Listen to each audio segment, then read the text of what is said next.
কটা বাজে এখন? জটা বাজু, তুমি আমাকে লাত মারলে কেন? 12টা বেজে গেছে, আমাকে খাবার দিবে কখন? সামান্য 2-5 মিনিট দেরি হয়ে গেছে বলে তুমি আমাকে ওইভাবে লাথি মারলে? তুমি কি মানুষ? আমি মানুষ নই, মানুষ নই আমি। আমি তোমাকে তুমি আবার আমাকে মারলে, হ্যাঁ, মারলাম। এইভাবে চড় মারলে।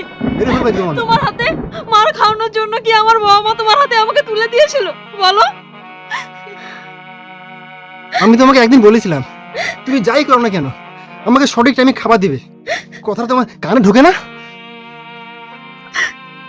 স্বামী স্ত্রীর মধ্যে ভালোবাসার সম্পর্ক হয়, কিন্তু তুমি আমার সাথে যেভাবে দিনের পর দিন আচরণ করছো, অত্যাচার করছো আমার উপর, আমার তো মনে হয় আমি যমরাজের বাড়িতে আছি, যমরাজের বাড়িতে আছি। তুমি ভাত বাড়তে যাবে কিনা বলো? যাচ্ছি। আর একটা কথা শোনো, এরপর থেকে যদি খাবার দিতে দেরি হয় তোমাকে আমি ধান্নায় ঝুলিয়ে দেবো। কথাটা মনে থাকে যেন।